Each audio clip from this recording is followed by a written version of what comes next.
toi. Il a tellement fait pour nous. Que pourrons-nous lui donner?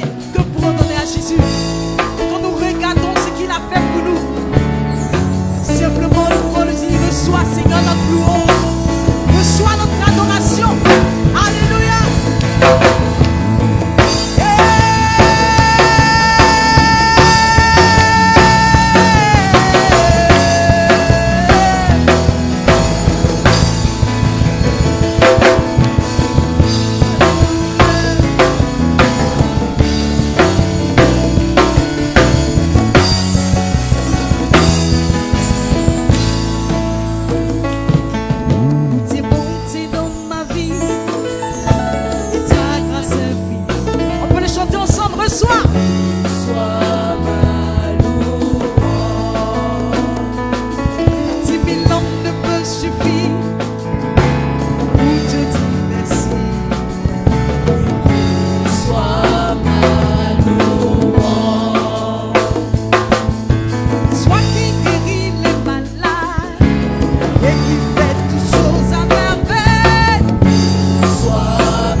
reçois Seigneur, reçois ma louange. Reçois, oh Seigneur, reçois Seigneur, reçois ma louange.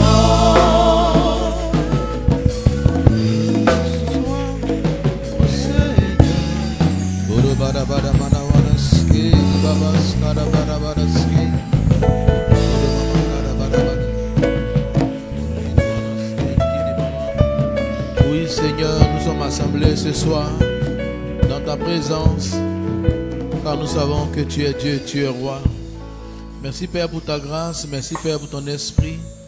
Merci parce qu'aujourd'hui encore tu nous as donné d'être présent dans ta présence, d'être là à tes pieds, d'être là afin de recevoir de toi la parole, afin de recevoir de toi les instructions, Seigneur. Merci Père pour ta grâce, pour ta présence. Merci pour la présence de son Saint-Esprit. Sois élevé, sois magnifié, sois exalté pour tes bienfaits, pour tes hauts faits.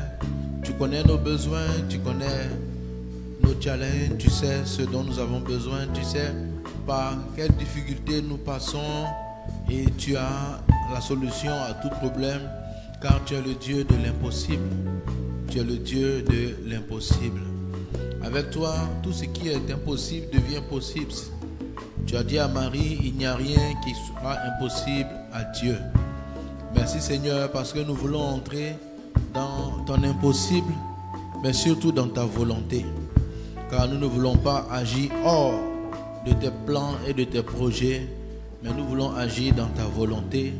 Car tu as créé chacun de nous avec un plan, avec des projets, avec un but. Et nous mettons ces temps à part pour te chercher. Pour chercher ta face, pour chercher ta volonté.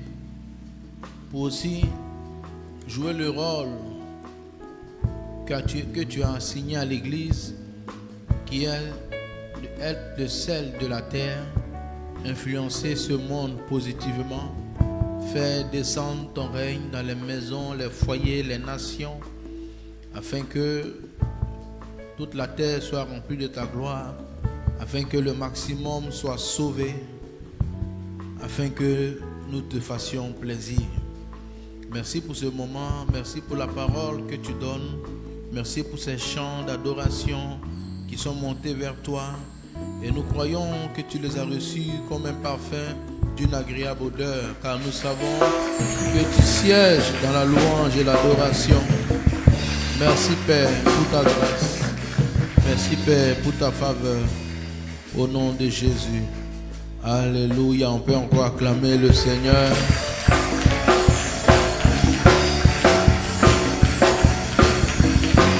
Gloire à Dieu. Amen. On peut s'asseoir dans la présence de Jésus. Gloire à Dieu.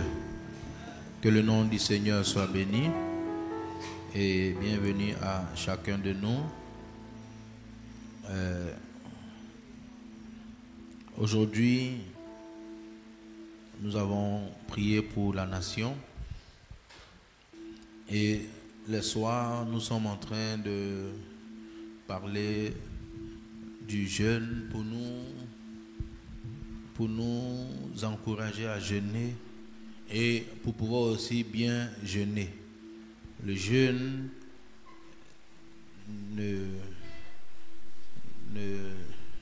je veux dire, c'est pas une façon de mettre la pression sur Dieu, mais c'est une façon d'obtenir miséricorde. Alléluia. Que Dieu bénisse les chantres. Amen. Dans le livre de Jean, au chapitre 1,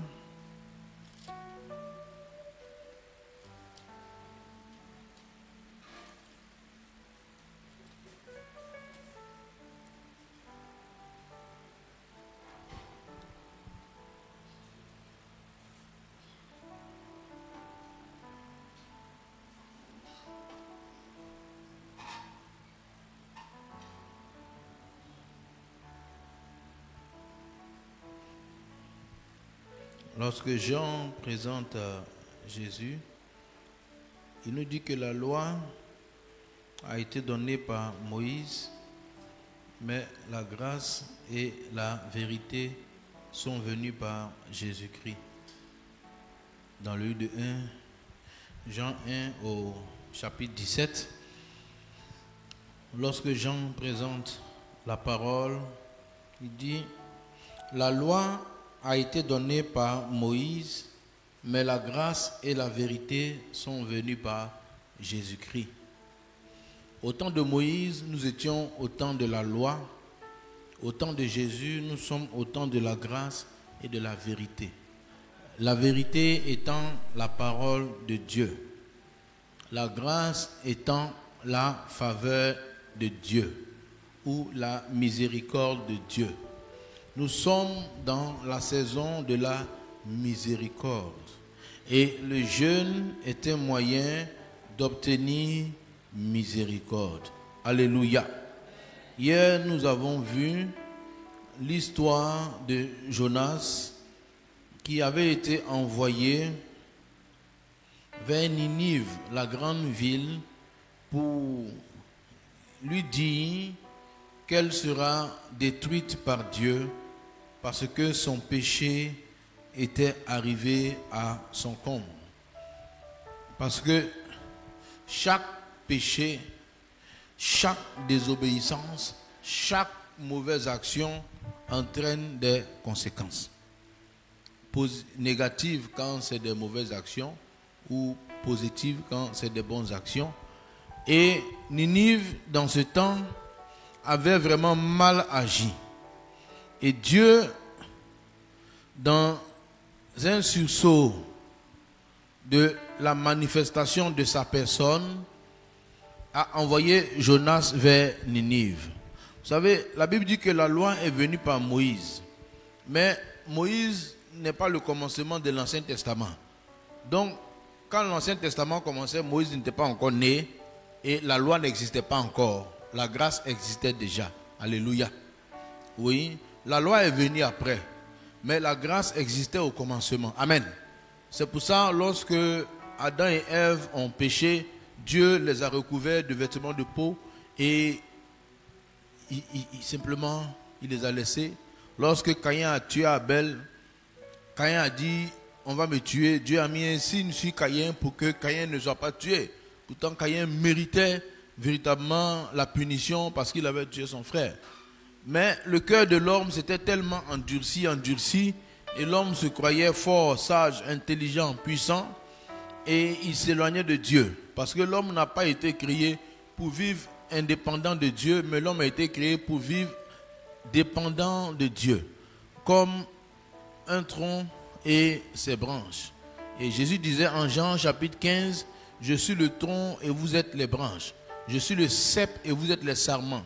Donc même lorsque nous parlons de faire l'impossible, lorsque nous parlons de vivre les grandes choses de Dieu, sachant que c'est toujours en connexion avec lui dans sa volonté. Ce n'est pas quelque chose qui est en dehors de son plan. Je suis le tronc, vous êtes les branches. Et donc l'homme a été créé pour vivre en communion avec lui.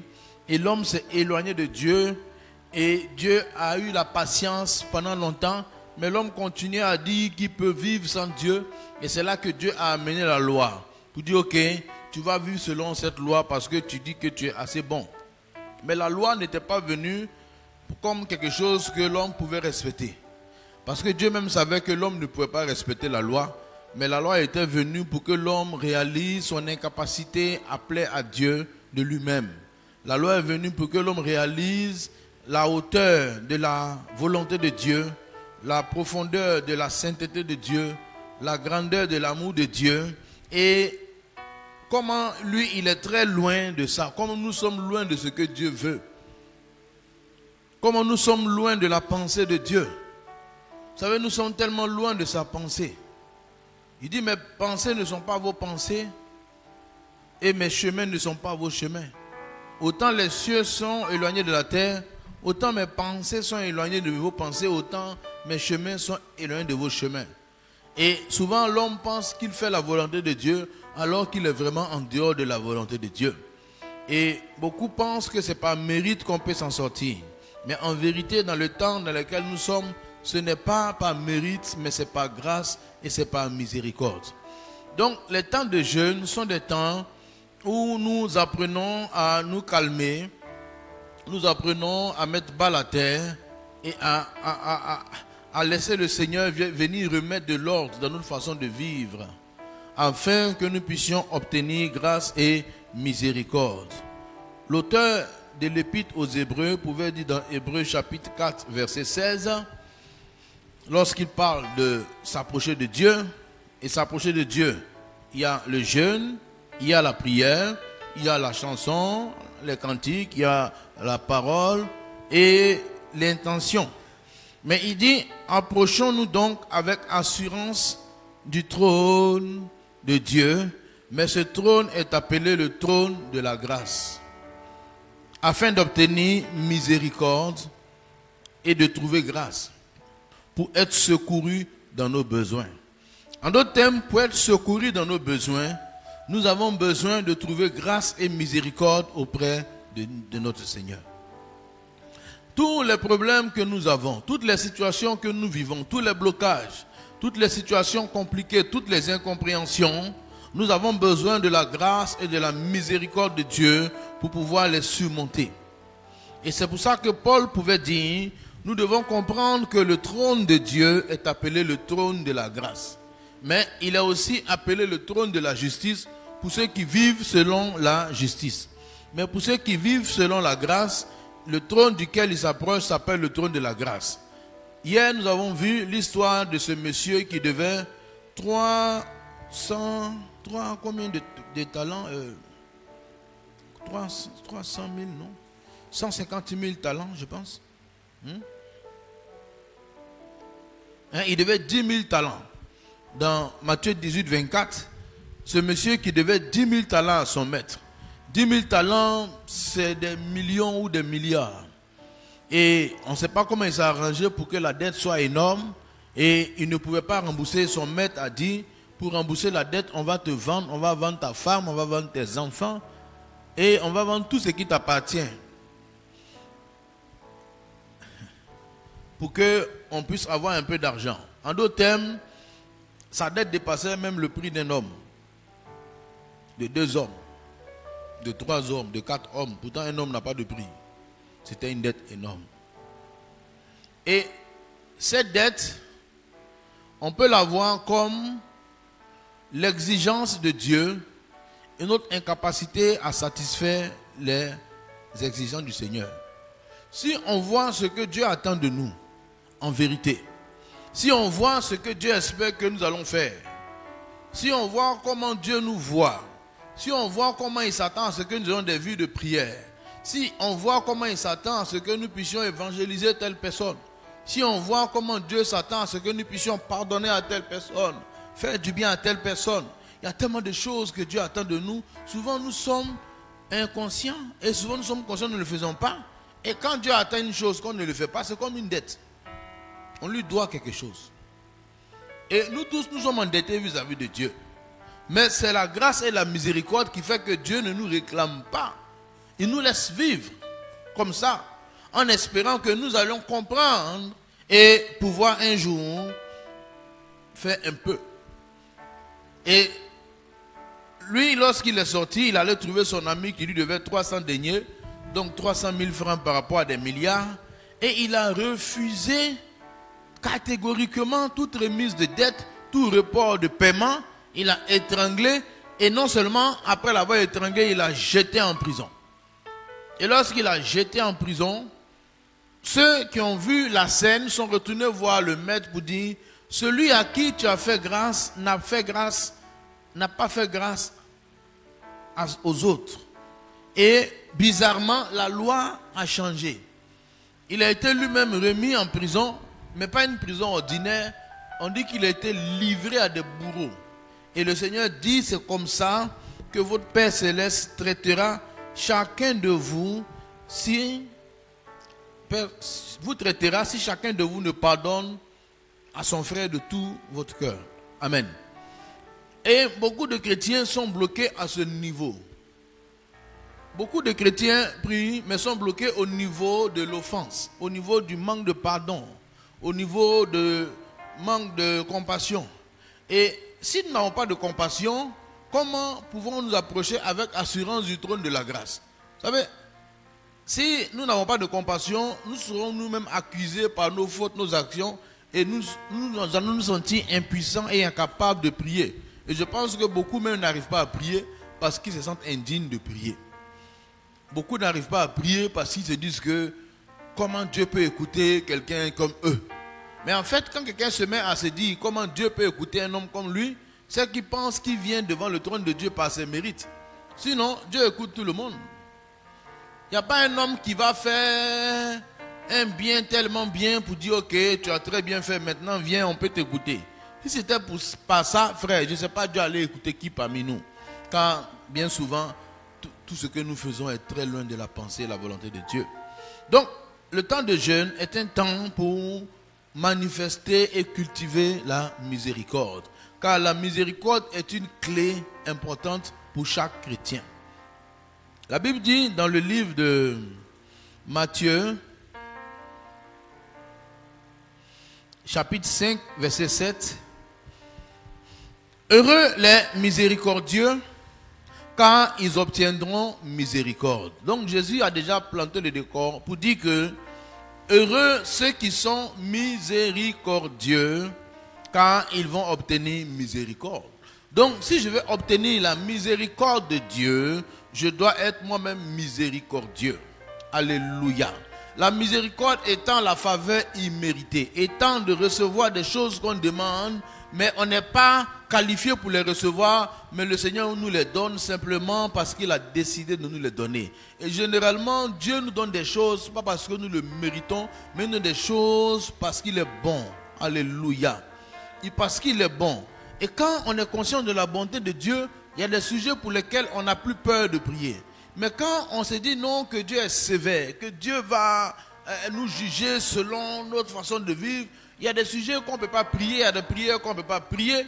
Mais en fait, on ne comprend pas que pour n'importe quel sujet, ce qu'on veut obtenir, c'est la miséricorde.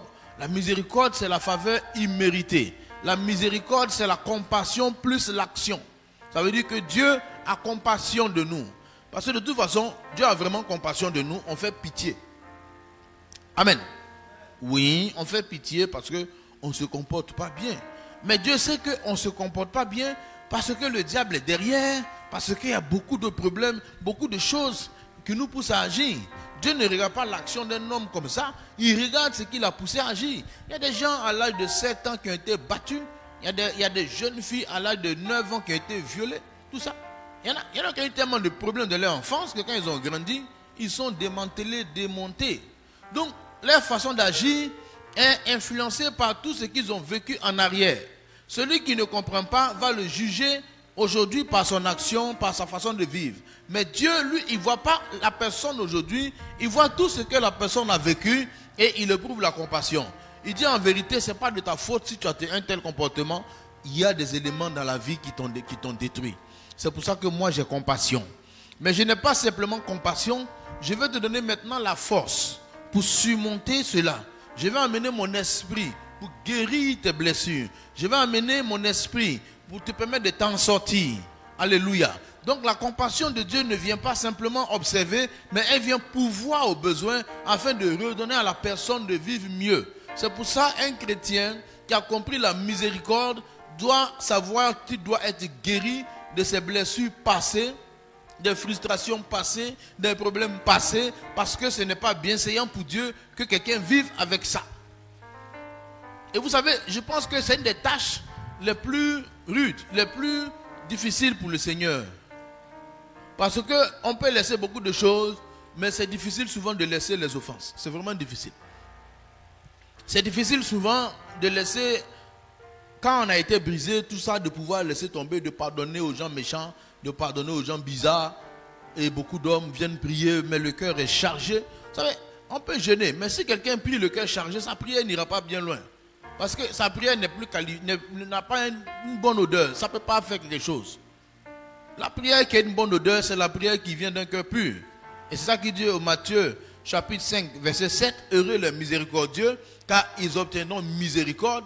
Maintenant, le verset qui suit Parce que celui qui a obtenu miséricorde, son cœur deviendra comment? Son cœur deviendra pur. Et là, il dit maintenant, heureux ceux qui ont le cœur pur. Parce que maintenant, eux, ils vont voir Dieu. En d'autres termes, ils seront bien en contact avec le Seigneur. Alléluia. Celui qui a le cœur pur, ça veut dire qu'il a tout laissé. Il a tout laissé. Il a pardonné aux gens, ça veut dire qu'il a décidé de laisser, de pardonner. Et Dieu a eu le temps de le guérir et son cœur est devenu pur. Où il est, il n'en veut à personne. Ce n'est pas que les gens ne lui ont pas fait du mal. Ce n'est pas que les gens ne vont pas continuer à lui faire du mal. Ce n'est pas que la méchanceté va changer. Mais lui, son cœur, il a décidé que son cœur soit pur. Et les gens qui ont le cœur pur, la Bible dit, ils voient Dieu. Bien aimé, Dieu est esprit, on ne le voit pas physiquement. Mais on peut sentir dans la vie d'un homme s'il voit Dieu ou non. Alléluia. Si quelqu'un voit Dieu ou quelqu'un ne voit pas Dieu, ils n'ont pas la même façon d'être dans la vie. Si quelqu'un voit le président tous les jours et quelqu'un ne voit pas le président, ils n'ont pas le même pouvoir sur terre. Oui ou non? Ah oui? Un homme, ceux qui voient le président chaque jour, ils sont informés de beaucoup de choses.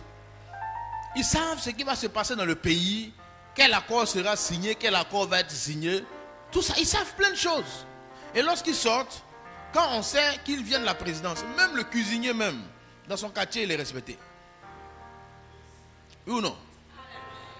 Le cuisinier de la présidence, ça peut être même le président des cuisiniers de Côte d'Ivoire. Même si ce n'est pas le meilleur préparateur, parce que tu peux avoir un président qui mange sauce graine seulement. Mais c'est son cuisinier. Oui, mais il voit. Donc quand il sort et il ouvre la bouche, tout le monde écoute. Parce qu'on sait que ce qu'il dit, ça vient d'en haut. Alléluia. Et rarement tu vas voir que le cuisinier ou le maçon ou le plombier de la présidence soit un gars vraiment qui vit en haillons. Hein? En haillons. Les habits déchirés. Qui ne sent pas bon. Il sent bon. Et tu parles auprès du président avec les parfums de 500 que tu mets dans la boutique. Arrive dans le couloir, tout est fini. Oui, ou bien il y a des parfums, c'est toi ceux qui sentent l'odeur. Mais personne ne sent l'odeur. Oh, les vrais parfums là, toi-même tu ne sens pas. C'est les gens qui sentent. Mais quand toi tu as mis là, tu sens, tu penses que tu as tué. Il n'y a rien même, mon frère. Tu marches même, il n'y a rien, tu vois. Mais un homme qui a la présidence là, il a des choses sérieuses. Sa parole a un pouvoir. Le cœur pur va faire que ta vie de prière, tes sujets de prière seront vite exaucés. Alléluia. Parce que tu vois Dieu. Tu ne le vois pas physiquement, mais il y a comme un contact spirituel entre toi et Dieu. Alléluia. Il y a des gens qui ont des contacts rapprochés, d'autres ont des contacts éloignés. Frère, un contact rapproché et un contact éloigné, ce n'est pas la même chose. Et quand tu vois certains hommes de Dieu, tu peux sentir que ceux-là, ils voient Dieu d'une manière et Dieu leur parle de cette manière. Amen. Quand je vois la vie de mon père spirituel et je vois, je sais que c'est un homme qui voit Dieu. Alléluia. Oui. Parce que Dieu lui dit des choses qu'il ne me dit pas. Moi, s'il m'a trop parlé, peut-être c'est sur ma vie. Tu comprends, non? Mais ils vont te parler sur la nation. Tu es qui même? Tu as dit que... Il y en a qui disent, Seigneur, parle-moi du pays. On dit, toi, mais c'est qui vient pour qu'on lui parle du pays? Parle-toi, viens, on va parler de ta propre vie d'abord. Et c'est ça. Il dit... Pasteur Karambiri, il dit, les choses du Burkina là, Dieu lui explique avant que ça arrive au Burkina. Quand le coup d'État devait venir, Dieu lui a parlé. Il y a beaucoup de pasteurs. Mais tout le monde n'est pas au même niveau. On a reçu un jour Papa Dion et il nous a dit une phrase. Il dit, il y a des gens que Dieu utilise, mais il y a des gens avec qui Dieu travaille. Amen. Il y en a qui sont utilisés, mais ils n'ont aucune instruction. Enfin, ils sont utilisés. Mais ceux avec qui Dieu travaille, c'est-à-dire que Dieu fait des réunions avec eux. Que le Seigneur fasse réunion avec toi. Alléluia. Dieu veut détruire Ninive. Il dit, il ne peut pas aller détruire Ninive s'il n'est pas allé dire à Abraham. Donc le voilà en train de déambuler devant la maison d'Abraham en faisant semblant d'aller loin. Oh, il faut qu'il cause avec Abraham, tu comprends? Mais pourquoi il vient parler à Abraham? Quand la soeur de Moïse et son frère ont critiqué Moïse, il leur a dit, vous là, quand je vous parle, c'est pas songe. Quand c'est à Moïse, je lui parle face à face. Donc il voit Dieu d'une certaine manière. Et il a dit que Moïse était un homme patient qui avait un cœur patient. Le cœur qualifie la prière. Que ce temps de jeûne soit un temps où nos cœurs soient qualifiés. Afin que nos prières soient fortes et puissantes. Afin que la terre même sache d'où nous venons. Parce que si on dit voici le chauffeur du président qu'il arrive dans un bureau. Frère, s'il y a un rang et on dit le chauffeur du président arrive, tous vont dire monsieur, passez. Et il y a des gens à qui on dit maintenant passez. Amen. Si on te dit passez, il faut savoir que tu es en train d'évoluer. Mais si quand tu fais la queue, chaque fois que tu arrives au dernier, c'est là on fait un bail pour dire c'est fini. Ah frère, c'est que toi tu es loin. Au fur et à mesure que les gens se rapprochent de Dieu, au fur et à mesure que les choses deviennent faciles pour eux. Au fur et à mesure que les gens se rapprochent de Dieu, au fur et à mesure les gens leur donnent des choses, ils payent plus beaucoup de choses. Honnêtement, les gens veulent donner. Au début on paye. Mais après, les gens veulent plus que tu payes. Les gens te donnent. Mais ce n'est pas toi qui vois. C'est Dieu qui voit. Parce que quand ton cœur te permet de t'approcher plus de Dieu. Mais la miséricorde d'abord et ensuite le cœur. Alléluia. Et la miséricorde, c'est le fait de pouvoir pardonner et de pouvoir compatir. Il faut que nous développions la compassion. La compassion est le sentiment que le Saint-Esprit fait naître dans le cœur de tout chrétien. Parce que le Saint-Esprit, si nous avons accepté Jésus, le Saint-Esprit est entré en nous. Et Papa Karambiri disait que le Saint-Esprit n'est pas venu faire du tourisme dans notre corps. Il n'est pas venu se promener. Il est venu reproduire la vie de Jésus en nous. Donc, au fur et à mesure qu'il entre en nous, nous qui avons un cœur dur, nous qui avons un cœur qui jugeait, nous qui avons un cœur qui était méchant, nous qui avons un cœur qui se vengeait, au fur et à mesure, on va sentir que notre cœur commence enfin, quand on fait les méchancetés d'avant, on est dérangé. Quand on fait les choses dures d'avant, on est dérangé. Pourquoi? Mais parce que le Saint-Esprit est en train de nous positionner sur la pureté, sur la miséricorde, afin que nous puissions nous approcher avec assurance du trône de la grâce. Que sert-il de jeûner si on ne peut pas s'approcher du trône de Dieu? Ça sera juste une privation d'aliments, sans plus. Et c'est pour ça qu'il y en a qui jeûnent, qui ressortent rien. Le jeûne, c'est plus que la privation d'aliments. C'est plus, c'est un cœur. Et donc, c'est comme, même si on n'a pas le cœur, on fonce même dans le jeûne pour que Dieu nous donne ce cœur-là. Nous prions pour la nation. Mais pour que Dieu écoute notre prière pour la nation, il regarde le cœur de celui qui prie pour la nation. Et si le cœur de celui qui prie pour la nation est un cœur qualifié, cette prière est entendue dans les cieux et cette prière a beaucoup de chances d'être exaucée. Et au verset Matthieu chapitre 5, une personne miséricordieuse deviendra débonnaire. Ouais, nous allons ensemble. Heureux les débonnaires, car ils hériteront la terre. Les deux vont ensemble. Vous allez voir que, parce qu'il y a des gens, ils vont te dire qu'eux, ils sont très spirituels, ils sont connectés à Dieu. Amen. Puisque on ne sait pas si tu es connecté à Dieu et on ne sait pas si tout est facile pour toi. Mais une des manifestations de la vie de connexion à Dieu, c'est comment la terre nous reçoit. Et la Bible dit que ceux qui sont bien reçus sur la terre, ils ont un cœur qu'on appelle un cœur débonnaire. Un cœur débonnaire, c'est un cœur d'enfant. C'est un cœur simple. Bien aimé, pour pouvoir avoir de l'aide sur terre, il faut être débonnaire. Pour pouvoir avoir accès au ciel, il faut avoir le cœur pur. Alléluia. Parce que tu as des gens qui paraissent spirituels, toujours en train de prier, de jeûner, mais quand ils ont fini, ils ont un cœur dur, ils ne sont pas débonnaires. Un homme de bonheur, c'est un homme qui est comme un enfant. Hein? Il croit tout, il espère tout. On peut le blaguer facilement, on peut mentir même, il va croire. Il sait souvent le double, il ne cherche pas à se venger. Tu sais, un débonnaire, il ressemble à un idiot. Il ne soupçonne pas le mal. Il ne cherche pas à se venger. La Bible dit que l'amour ne soupçonne pas le mal. 1 Corinthiens 13. L'amour ne s'irrite point. L'amour ne cherche pas son intérêt. L'amour croit tout. L'amour excuse tout. L'amour espère tout. Un de bonheur, il va excuser tout. Il va trouver des raisons pour excuser une personne.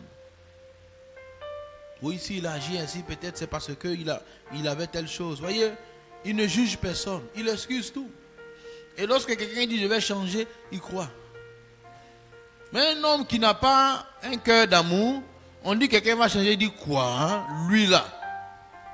Le jour où les oiseaux auront des dents, le jour où je croirai à son changement. Non, il espère tout et par-dessus quoi, il supporte tout. Et le Saint-Esprit est vraiment à l'œuvre pour travailler. Et que ce temps de jeûne soit un temps où nos cœurs atteignent cette dimension, où nous apprenions à pouvoir supporter tout. Parce que le Saint-Esprit est en nous pour faire ça. Et cela va nous rendre qualifiés et capables de faire des prières puissantes qui vont toucher le ciel et d'avoir un caractère qui va faire en sorte que les choses de la terre qui sont pour nous, nous allons les avoir. Parce qu'il y a des gens qui sont trop spirituels, des jeûneurs de prières, mais quand ils ont fini de jeûner là, sur la terre, ils parlent mal aux gens, ils ne sont pas débonnaires. Il y a des gens aussi qui sont débonnaires mais qui ne sont pas spirituels. Mais ça, c'est un débonnaire humain qui a des limites. Il y a des gens doux, mais leur douceur est souvent calculée, limitée, et tout ça. Hein. Il est doux avec toi, peut-être parce que tu donnes des pieds chaque jour. Arrête de donner de l'argent, tu vas voir son cœur. Mais un vrai débonnaire, ce n'est pas l'IA, il est comme ça. Mais toi, pourquoi toi tu pardonnes tout? Pourquoi toi tu te laisses aller? Pourquoi tu ne te fâches pas un peu? Pourquoi tu ne te venges pas un peu? Pourquoi on marche sur toi? Pourquoi tu te laisses marcher dessus? On dit heureux les débonnaires, car ils hériteront la terre. Frère, si tu veux voir un débonnaire, regarde un enfant de 7 ans, 8 ans. 6 ans, 7 ans. Tu as vu un enfant de 6 ans, 7 ans prendre un couteau, se cacher derrière pour pouvoir se venger? L'enfant même, tu peux écrire sur lui, oh quitte là. Et 5 minutes après, tu l'appelles, viens, il vient. Et tu es sûr qu'il n'a rien sur le cœur. Hein? Mais un vieux. Quand tu lui as parlé mal, quand tu l'appelles, tu regardes sa main s'il n'y a pas caillou. Et les expérimentés regardent le visage. Tu sais, quand il a vu, tu sais qu'il n'a pas encore laissé. Tu vois, il y a quelque chose qui bloque. Et le Saint-Esprit est là pour faire changer. Que ce soit notre prière dans ce temps de jeûne. Les sujets sont là. Mais le jeûne nous rend capables. Ou nous qualifie pour que nos prières soient exaucées. Et rien de plus intéressant que les prières soient exaucées. Jésus a dit, jusqu'à présent vous n'avez rien demandé. Demandez et vous recevrez afin que votre joie soit parfaite. Je vous assure que lorsque une prière est exaucée, elle provoque une joie parfaite. Je peux te demander 10 000. Tu vas me donner, je serai content. Je peux dire, Seigneur, j'ai besoin de 10 000. Et par miracle, quelqu'un me donne 10 000. La joie que j'aurai, quand quelqu'un me donne, sans que j'ai demandé, est plus grande que la joie que j'ai eue si je t'ai demandé à toi. Quand on a reçu de Dieu, honnêtement, on est vraiment content.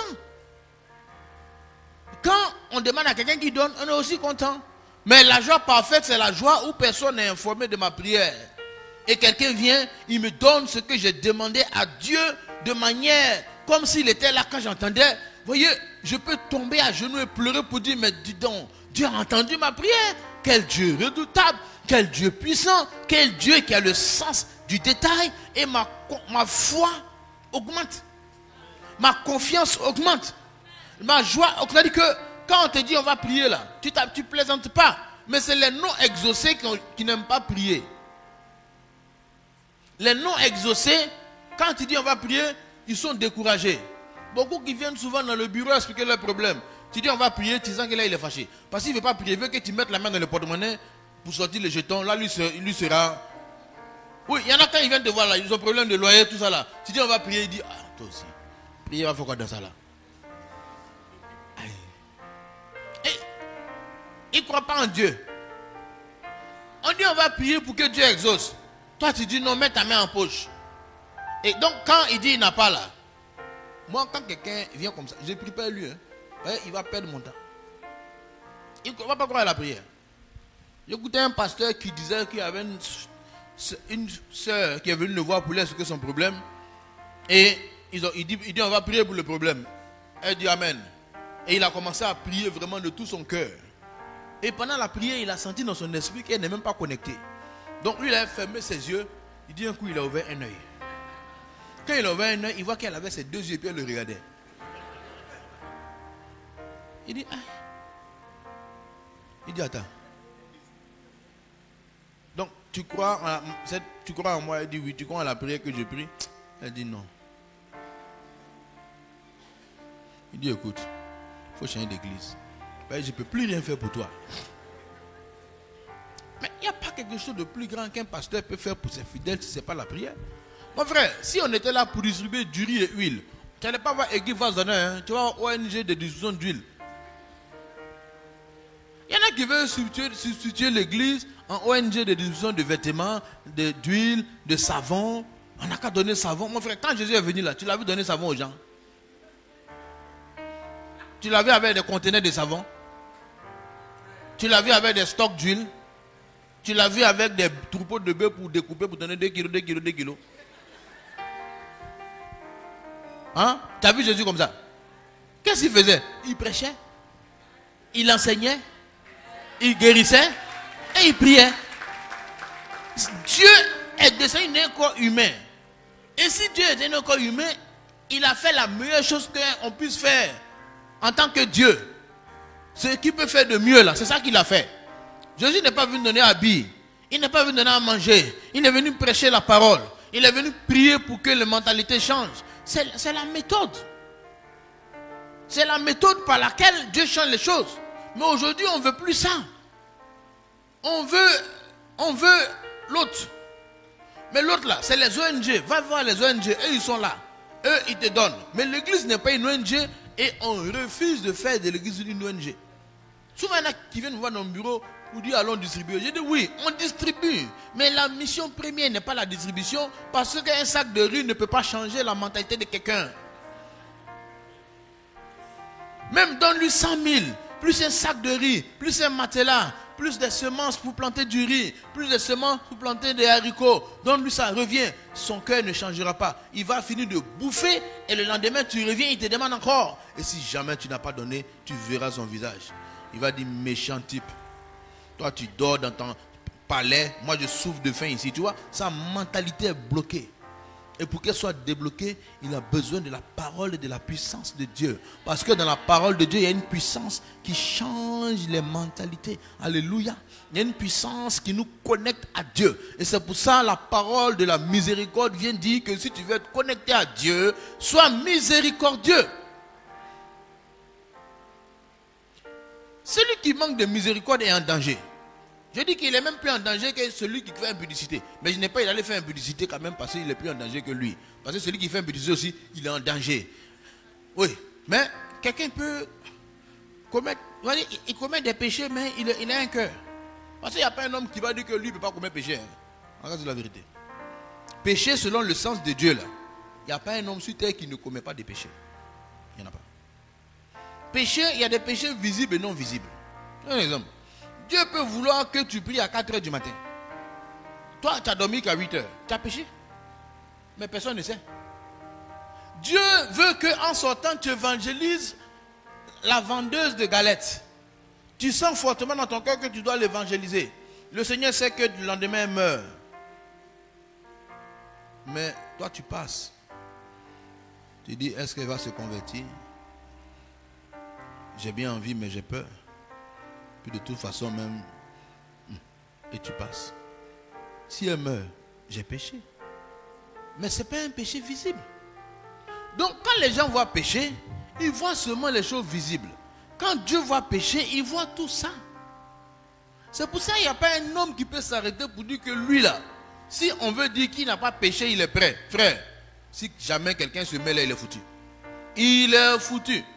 C'est pour ça que le jour du jugement dernier, on va mettre nos péchés d'un côté, on va nous mettre de l'autre côté, frère. Ça va, on va être plus, ça va pas. On dit que nous on est ici comme ça, et puis voici la sainteté, nous on est là, frère. Notre poids des péchés là, balance là s'en va comme ça, frère.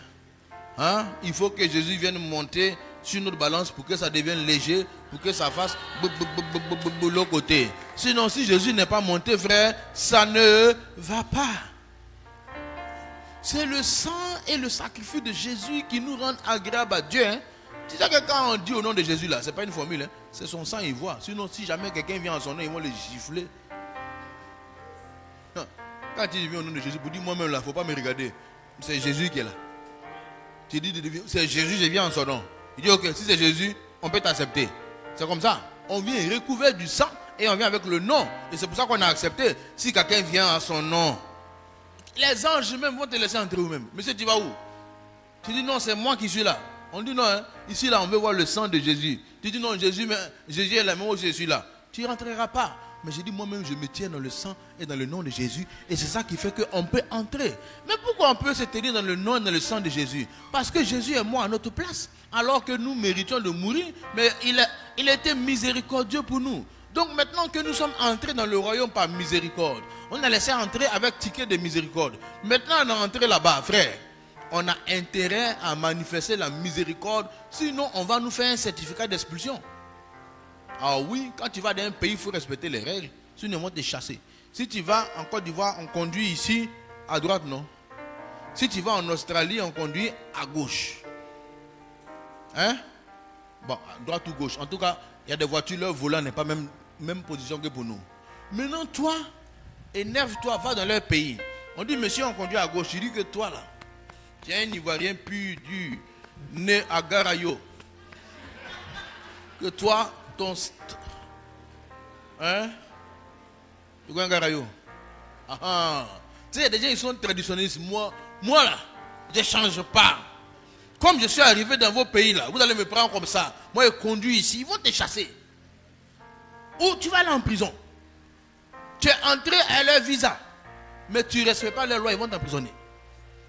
On est entré par l'amour et la miséricorde de Dieu, mais le maintien dans le royaume, c'est là aussi la miséricorde qu'on veut voir pour pouvoir obtenir les choses du royaume de Dieu. C'est pour ça qu'il dit que celui qui ne reçoit pas le royaume de Dieu comme un enfant ne peut pas y entrer, en fait, ne peut pas posséder ce qui est à l'intérieur. Celui qui vit comme un vieux, il sera en prison et il y a beaucoup de prisonniers spirituels ici dans l'église. Il y a plein de chrétiens prisonniers. Ils sont prisonniers. Tu sais, un prisonnier, c'est quelqu'un qui est limité. C'est quelqu'un qui mange mal, qui s'habille mal. Oui, parce qu'il ne s'agit pas de sa nourriture, il mange benzin. Benzin, c'est un mélange de pâtes bizarres. Et puis son espace est confiné comme ça. Beaucoup d'hommes, vous allez voir, ils sont limités dans la vie. Leur espace est confiné. Tu as l'impression qu'il y a comme une chaîne qui les retient. Il ne peut pas dépasser un endroit. On dit, mais il y a quoi? Mais en fait, tu es en prison. Mais pourquoi tu es en prison? À cause de ton cœur. Si on ouvre, il y a 44 personnes qui sont dedans. 44 personnes à qui tu as dit que toi, jusqu'à ta mort, tu ne peux pas oublier. On dit, ah, va chez les bourreaux. C'est pas ce que Dieu a dit. C'est écrit, il dit, celui qui ne pardonne pas, il sera chez les bourreaux. Les bourreaux, leur travail là, ce n'est pas des gardiens simples, hein, ils sont là pour faire souffrir. Du temps, on dit que les bourreaux là, on peut attacher tes pieds comme ça, tes bras, et puis on te tire. Mais eux, ils ne tuent pas. Ils veulent simplement te faire souffrir. Quand tu veux mourir, on te laisse en vie. C'est différent de l'esprit de mort. L'esprit de mort, lui, vient te tuer. Bourreau vient te faire souffrir. On peut te mettre au frigo, tu congèles jusqu'à quand on voit que tu es prêt, que glace même, on te fait sortir net. On dit non, ne meurs pas, frère, il faut qu'on continue à te torturer encore. C'est ça le travail d'un bourreau. Lui, il est là pour torturer. Et regardez la vie des gens. Il y a des gens, ils sont comme torturés. Mais c'est le cœur.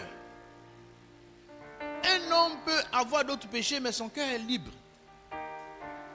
Ce qui fait qu'il est conscient de ses erreurs. Hein. Il vient toujours demander pardon à Dieu avec un cœur libre. Dieu lui pardonne.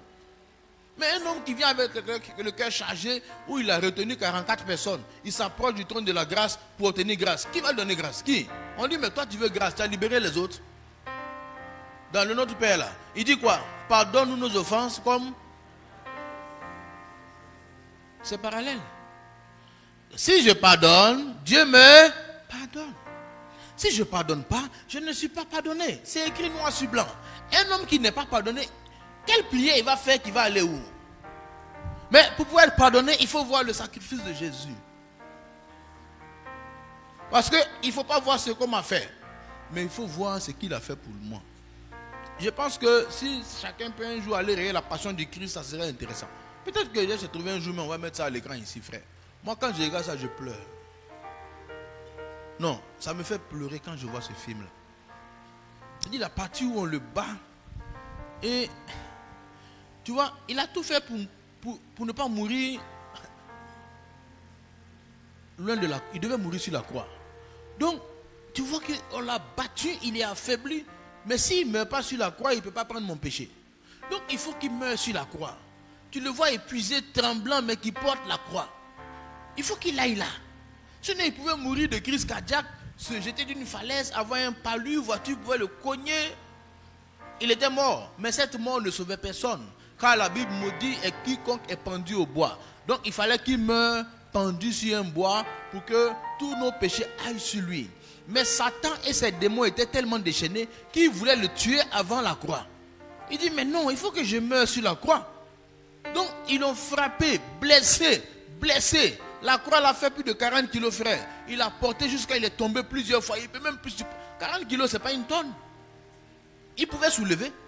Mais il était devenu tellement faible qu'il ne peut pas soulever. Parce qu'il a saigné depuis la nuit jusqu'au matin. Il est en train de saigner. Il a perdu des litres de sang. Il est anémié. Mais tu le vois tremblant comme ça. Et lorsqu'il est venu, qu'ils l'ont mis sur la croix, et on devait maintenant clouer. Il n'a pas retenu sa main. Il a donné sa main. Il a donné. On dit on va mettre la pointe, mettez. Bah. On va mettre l'autre pointe, mettez. Bah. Toi, ils ont mis ici. Ils n'ont pas mis là. Ils ont mis entre les deux os là. Là, ça peut tenir le corps. Si c'est ici, ça se déchire. Et au niveau des pieds aussi, il y a deux os qui descendent comme ça là. C'est ça non? C'est là-bas ils ont mis aussi. Pour que ça tienne. Sinon, si on met dans la paume, ça va déchirer. Le poids de 60 kg, 70 kg va déchirer. Parce qu'il tient maintenant sur les deux os, des pointes rouillées, et il est là maintenant. C'est pour ça que tellement il était fatigué, 6 heures en suffit pour qu'il meure. Sinon, les crucifiés avant faisaient souvent 2 ou 3 jours avant de mourir. Mais lui, il était tellement affaibli qu'il est mort tôt. Mais il n'avait commis aucun péché. Il voulait simplement prendre mon péché et ton péché. Et quand il était en haut là, il n'y a pas quelqu'un qui dit, ah, on te soutient, hein, mais on sait que tu meurs pour nous, donc vraiment, courage Jésus, ça va aller. Au contraire, ils disent, il a perdu sa puissance quoi. C'est pas lui qui avait donné à manger aux gens là. C'est pas lui qui avait, tu vois, le gars est en train de mourir pour vous, vous êtes là, ah bon, donc il est faible. Oh, mon frère, descends. N'a pas été puissant, descends. Et il ne peut même pas descendre. Mon frère, on dirait que c'était un pouvoir acheté. Hein. Tu vois, tant de méchanceté avant et jusqu'à la croix. Mais il n'est pas descendu. Quand ils sont venus l'attraper, il a dit à Pierre qui peut invoquer les anges, ils vont découper tout cela, les zigouiller vite fait. Il dit, mais je n'invoque pas. Tu penses que les anges ne peuvent pas couper les têtes des gens? Ils n'ont pas sentiment, hein, les anges là.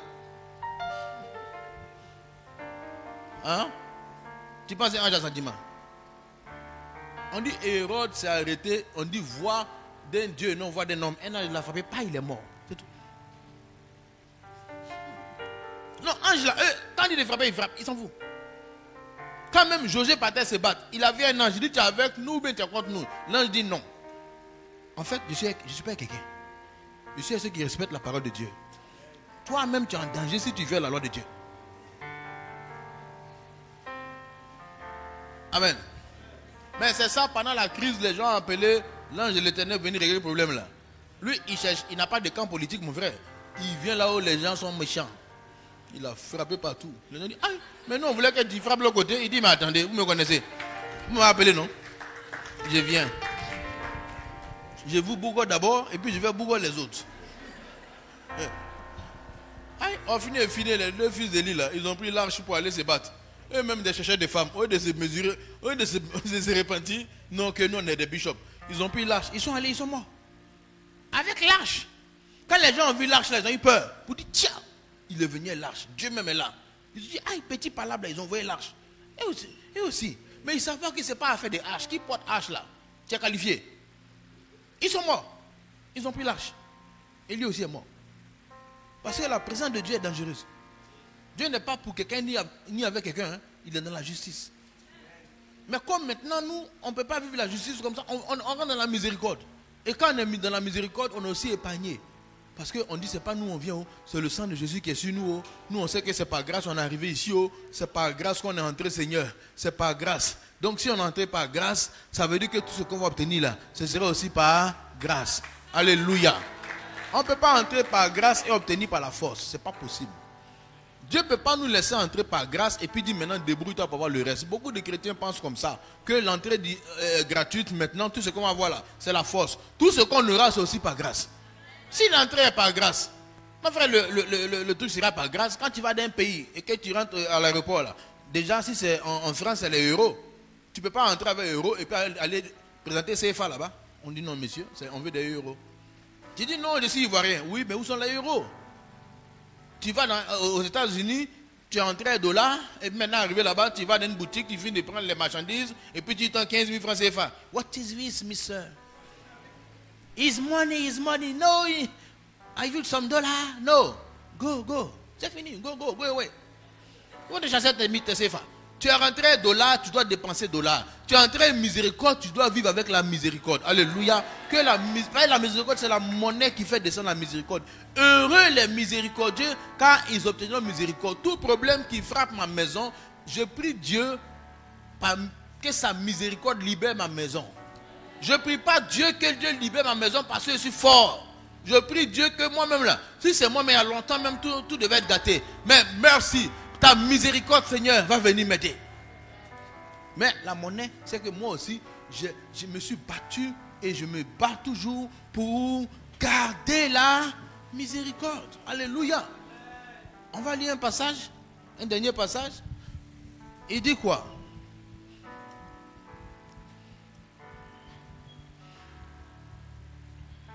Galates chapitre 6, verset 1.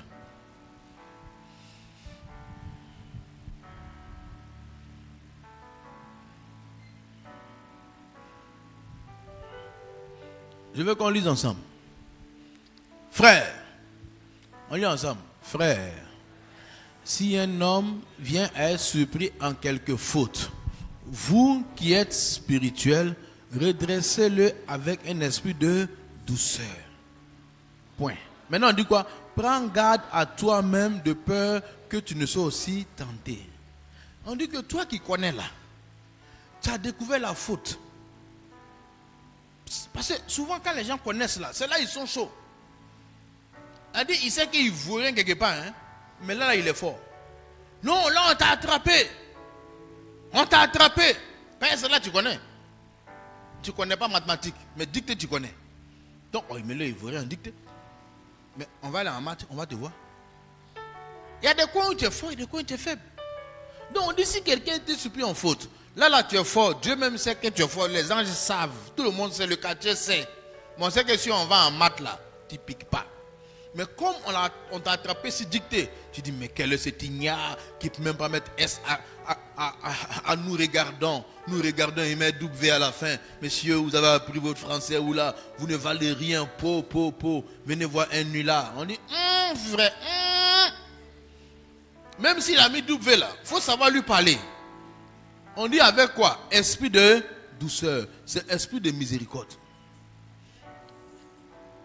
Un homme qui est dur, pour reprendre les gens, il est en danger. Ouais. Ceux qui sont là pour dire, oui, il a fait ça. On dit, prends garde pour toi-même, hein, parce que vous tous, vous nagez. Tu n'as pas encore traversé où? Tu parles là, tu as traversé. Hein. Donc on dit, toi-même qui parles là, tu ne sais pas ce qui peut t'arriver demain. Donc comme je ne sais pas ce qui peut arriver demain, même si l'autre a fait la faute la plus grave, la plus sauvage, la plus criarde, si j'ai la miséricorde, je vais le reprendre, mais avec un esprit de douceur. Ça veut dire quoi? Que je vais refuser d'agir, de réagir, mais je vais agir. On a parlé de l'action et de la réaction. Vous savez, il y a des fois, avant de reprendre une personne, il ne faut pas être pressé. Il faut aller prier pour calmer ton cœur. Oui. Moi, c'est un exercice que je me donne beaucoup de fois. Hein. Quand je suis fâché, je refuse de parler. Je sais que je n'ai pas dit de bonnes choses. Donc je vais aller m'asseoir. Si ça me prend 1 jour, 2 jours, 3 jours pour me calmer. Pour que je puisse parler avec douceur. Parce qu'il y a 2 façons de parler avec douceur. Il y en a qui parlent avec douceur, mais tu sens qu'ils sont énervés. Oh ben, il dit il parle avec douceur, mais tu sens que sa main pour gifler n'est pas loin. Il dit, je ne t'ai pas dit de bien placer la serpillère. Tanti, mais je n'étais pas baillard, tu vois. Comme la Bible dit de parler avec douceur, là, donc il te parle douceur. Je ne t'ai pas dit que 1 + 1 fait 2, maman, tu vois. C'est une douceur cachée et dangereuse. Tu effraies les gens. Et quand tu viens parler avec douceur, on se dit qu'il a couteau sur lui. Parce que quand il parle avec douceur, il dit qu'il veut faire du mal. Donc tu es effrayant, tu effraies les gens. Ta douceur fait peur. Et déjà, quand il commence à parler doucement, on a peur. On dit, on a fait quoi encore? Il dit, viens voir.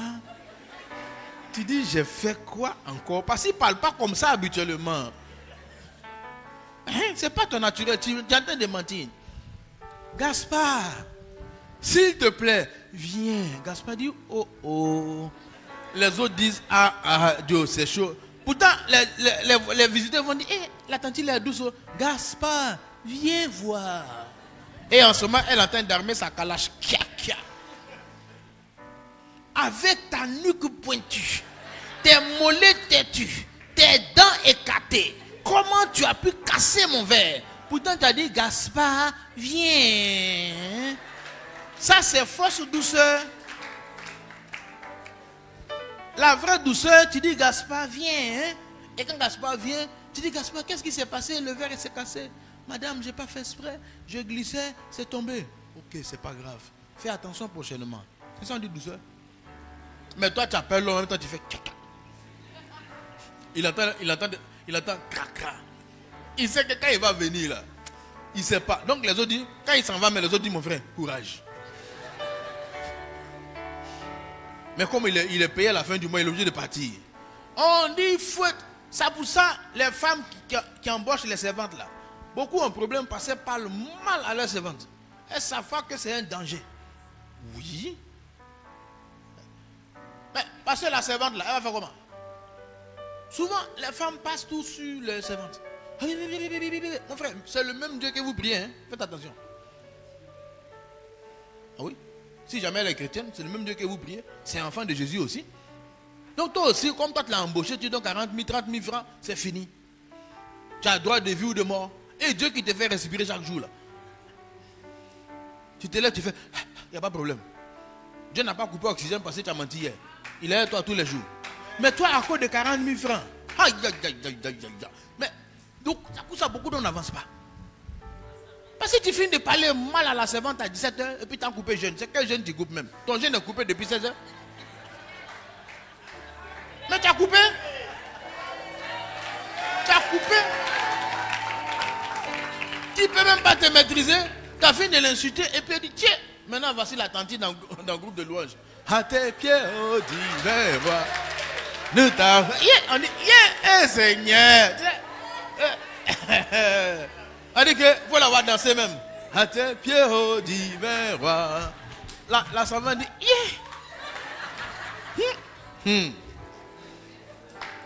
Ils ne connaissent pas la tante. Ou souvent c'est les maris même qui sont assis pour dire, si c'est qui est là pouvait arriver à la maison. Ou les femmes aussi, quand son mari dirige, si ça là pouvait descendre à la maison. C'est sur la chaise seulement que ça se manifeste et dans le périmètre de l'église. Une fois qu'il a traversé le portail et le quartier de l'église, il change de couleur, frère.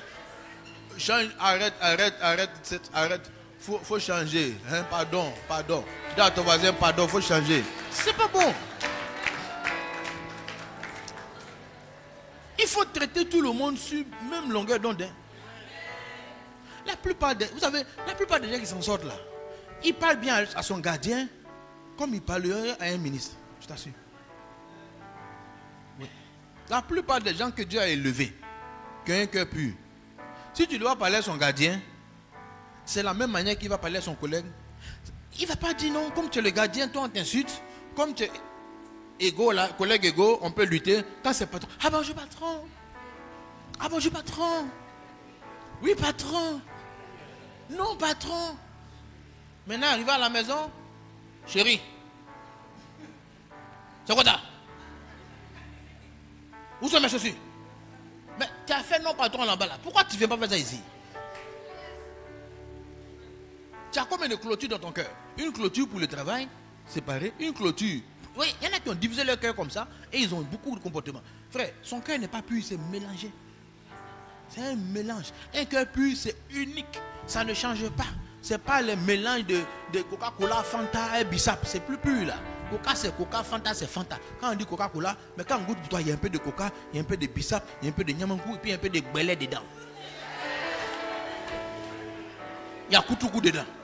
Donc tu es venu blaguer la personne, lui il a boire Coca, quand il a fini de boire Coca, tu le vois rire maintenant, il rit partout, il ne comprend rien. Ils ont mis Koutoukou dedans. Ce n'est plus pur. Ils ont mélangé. Ce n'est plus un cœur pur, c'est un cœur mélangé. Quand on dit un cœur pur là, c'est un. Coca-Cola, c'est Coca-Cola. Lait, c'est lait. Café, c'est café. Ça dit que café au lait, ce n'est plus café. Café au lait, là. On dit café au lait. On dit café, on a mis lait. Donc, je bois café au lait, mais ce n'est plus café, ce n'est plus lait, c'est un mélange. Mais on dit le cœur pur, là. C'est un cœur qui est sans mélange. On dit qu'il est un.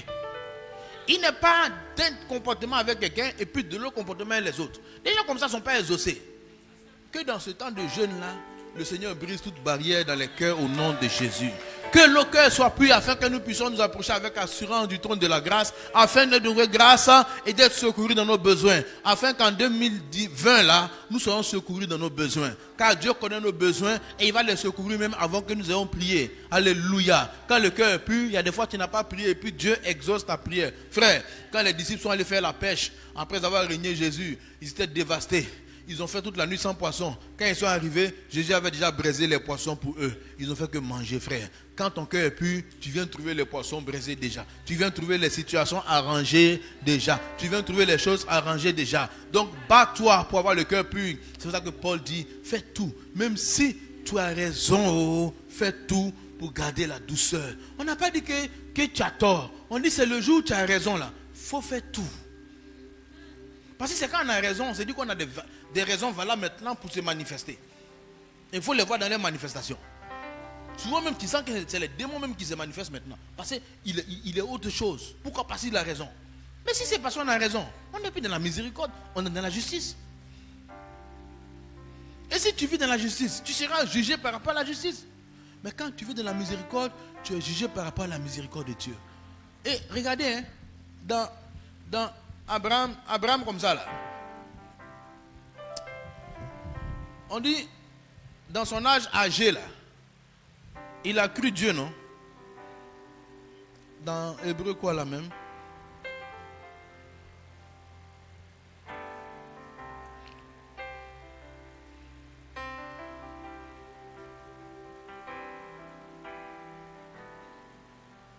Dans Romains chapitre 4, verset 19.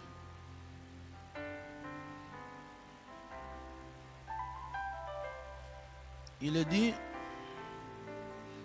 à partir du verset 16, c'est pourquoi les héritiers le sont par la foi, pour que ce soit par grâce, afin que la promesse soit assurée à toute la postérité, non seulement à celle qui est sous la loi, mais aussi à celle qui a la foi d'Abraham, notre Père à tous.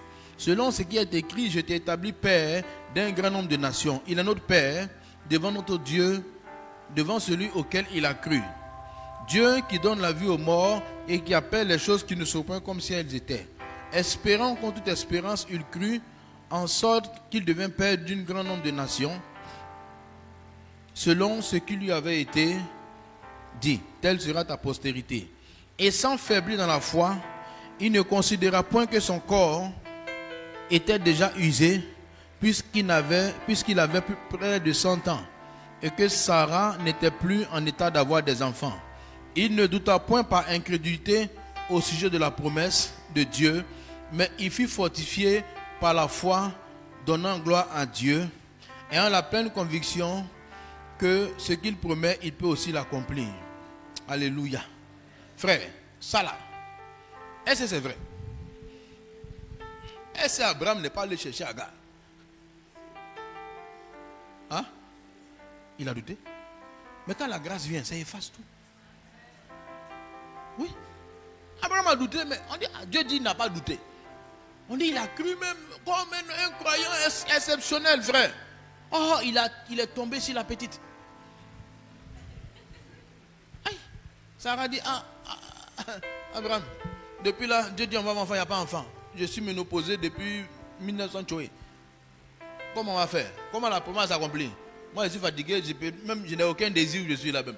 Donc, vraiment, comme tu dis que Dieu a dit là, va voir Agar si ça peut marcher. Il dit, ok. J'y pensais, mais j'attendais ton ok. Tu es une femme vertueuse, vraiment. Que Dieu te bénisse, ma femme. Vraiment, vraiment, Dieu te bénisse. Tu es une bonne femme. Vraiment, sinon, la petite là, vraiment, sois fortifiée. Il dit, quand Abraham a donné d'eau, Sarah dit, hé, elle pensait qu'il allait refuser. Attends, vous pensez que Sarah pensait qu'il allait ajouter? Il devait dire non, ma femme, ayant foi en Dieu, non? Il dit, moi-même j'y pensais, mais comme tu insistes, je vais essayer. Maintenant, il a vu ne fait ses bras. Dieu dit, il ne doute point. Pourquoi? Parce que la miséricorde est passée par là. C'est pour ça qu'au jour du jugement, on sera clean. Et c'est pour ça que ceux qui vivent la miséricorde, Dieu ne leur impute pas ce qu'ils font. Ils sont jugés autrement. Mais ceux qui vivent selon la justice, tout est écrit et noté. C'est pour ça qu'il faut être miséricordieux. Sinon, ce qu'on dit là, Dieu a dit donc on va accepter. Hein. Sinon, on va dire Dieu, là, il y a quelque chose qui ne va pas.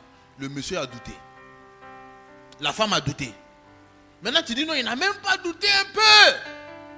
Mais là où la faiblesse de l'homme est positionnée, la miséricorde de Dieu vient recouvrir. Là où le péché abonde, la grâce surabonde. Là où le péché abonde, la grâce surabonde. Plus je manifeste la grâce, plus elle descend dans ma vie. Que la grâce descende dans ta vie, afin que tu obtiennes les choses, pas par mérite, mais par grâce. Alléluia. Les gens vont dire, comment tu as fait pour avoir? Tu dis, mon frère, c'est la grâce de Dieu. Sinon, moi, là, je n'étais pas méritant, je n'ai rien fait, je ne peux pas avoir, mais Dieu m'a donné ce magasin, Dieu m'a donné cette affaire, Dieu m'a donné cet emploi, Dieu m'a donné ces enfants, Dieu m'a donné cette femme, il m'a donné cette voiture, je ne sais pas, je n'ai rien fait. Ma vie même là, si je t'explique, j'ai trop de problèmes. Mais dans mon cœur, je ne garde pas contre quelqu'un. Et la grâce de Dieu se manifeste dans ma vie chaque jour au quotidien. Les clients font un rang devant mon magasin, je ne sais pas trop pourquoi. Mais en fait, c'est ton cœur qui qualifie ta vie. Que ton cœur soit un cœur qui qualifie ta vie. Que ton cœur soit un cœur qui appelle ton futur dans ta vie. Alléluia. Que ton cœur, tu le gardes comme plus que toute autre chose. Et tu verras que la grâce va descendre. Que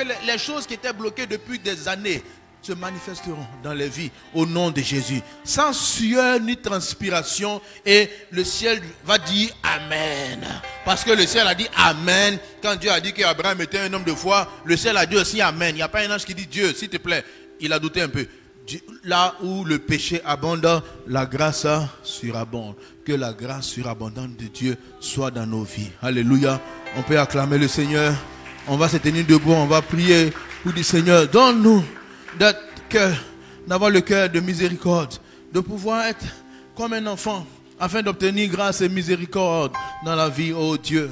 Nous sommes dans un moment crucial où tu nous as mis à la brèche pour prier pour la nation, pour prier pour des sujets difficiles, des sujets cruciaux. Nos prières peuvent changer ce monde, Seigneur. Mais ce qui qualifie nos prières, c'est aussi l'état de nos cœurs. Oh Dieu, ta miséricorde et ta fidélité sont notre réconfort. Viens, Seigneur, nous donner d'un cœur, car nous savons que ton esprit est en nous. Et quand ton esprit est là, Seigneur, il produit en nous ta vie. Car la miséricorde n'est pas quelque chose de naturel, mais c'est quelque chose de spirituel. Invoquons le Seigneur, parce que la miséricorde n'est pas naturelle. Disons, Seigneur, crée en nous ce cœur pur. Crée en nous ce cœur pur. Crée en nous ce cœur pur. Crée en nous cette vie. Crée en nous cette vie. Nous ne pouvons pas la réaliser de nous-mêmes. Nous ne pouvons pas être doux de nous-mêmes. Nous ne pouvons pas pardonner de nous-mêmes. Nous ne pouvons pas faire cela de nous-mêmes. Parce que nous savons que nous ne sommes pas capables. Mais toi, tu vis en nous. Et comme tu vis en nous, tu es capable, Seigneur, de reproduire ta vie en nous. Oh Dieu, merci parce que tu reproduis ta vie en nous. Et que nos cœurs, Seigneur, te ressemblent. Viens, Seigneur, reproduire ta vie dans nos cœurs. Viens donner un cœur comme tu désires. Crée en nous, Seigneur, un cœur pur. Viens, Seigneur. Oh Dieu, crée en moi un cœur pur. Oh Dieu, crée en moi un cœur pur.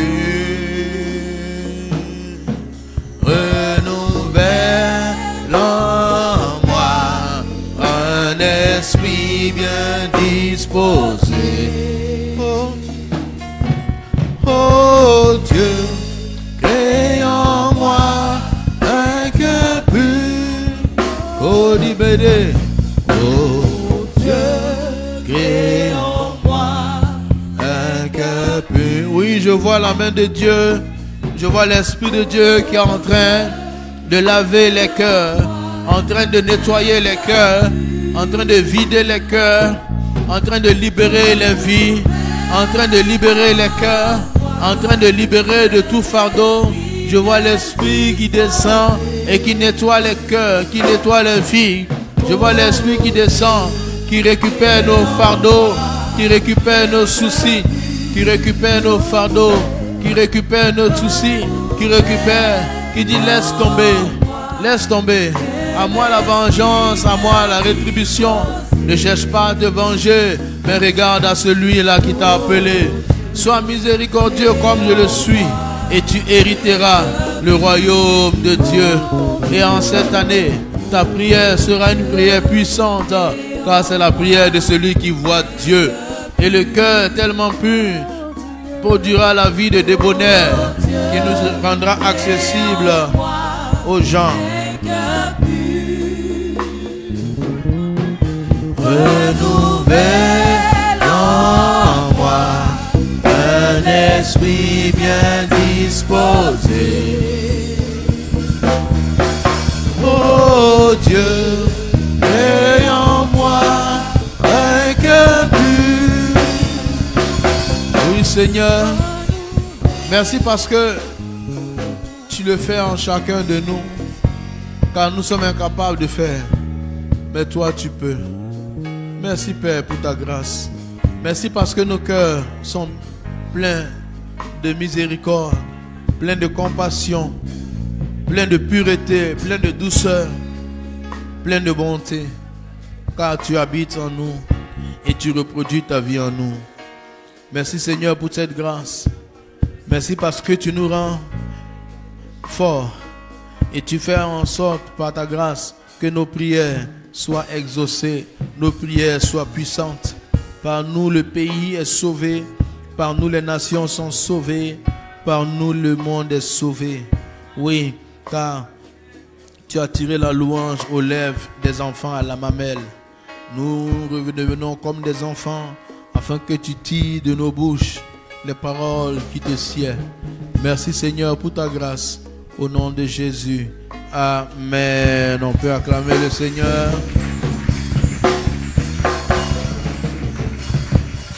Gloire à Dieu. Nous allons apporter au Seigneur nos offrandes conduites par les chantres.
Mon cœur est